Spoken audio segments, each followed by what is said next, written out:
welcome to your deep dive. Okay, so chances are you might actually be holding your phone right now, maybe scrolling. Probably. It's almost second nature, isn't it? Totally. And that kind of leads us into our topic today. Mobile binge watching. You know, those hours we spend glued to Netflix, YouTube, maybe K-dramas, all on that tiny screen. Yep. It's everywhere. So our mission for this deep dive is to figure out why. Why are we so drawn to watching stuff on our smallest screens, even with the drawbacks? It's a fascinating shift in how we consume media.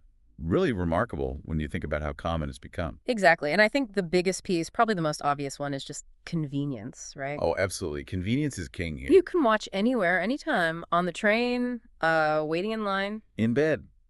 Even, let's be honest, on the toilet sometime. Haha, yeah, the less glamorous locations, that flexibility is just unmatched. And it's not just us adapting. The platforms themselves are really pushing it. How so? Well, think about mobile-only subscriptions some services offer, and the explosion of vertical video formats. Right, like TikTok, Instagram Reels. Exactly.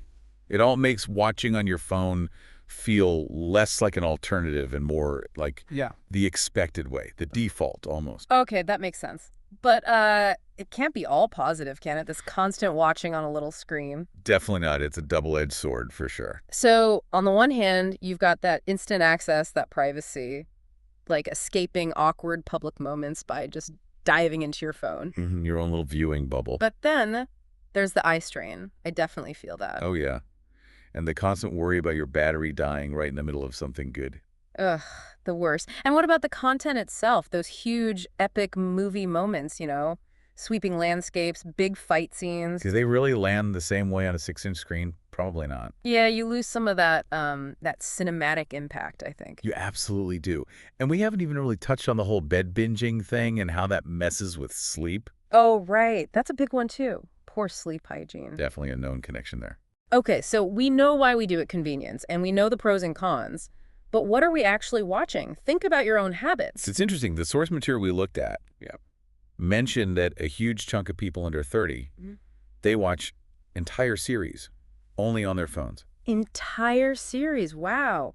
Not even switching to a TV. Apparently not, for many. And it's not just like short YouTube clips either. So long-form stuff, too. Full movies, documentaries. Yeah, pretty much anything that streams, people are watching it on their phones.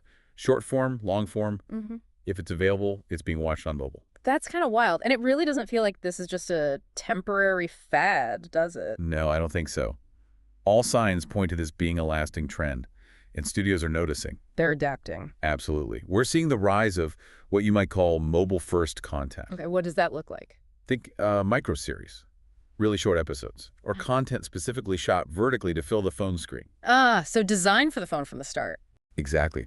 Even thinking about episode length. Maybe designing 5-minute episodes perfect for a really short commute or waiting for a coffee.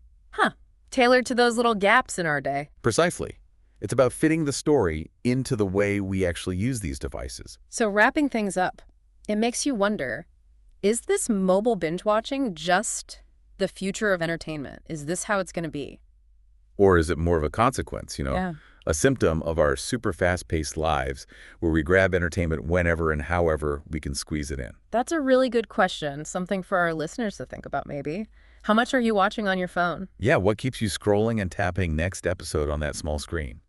We'd genuinely love to know. Maybe share some recommendations. Definitely. Let us know what you're binging. For now, though, I guess.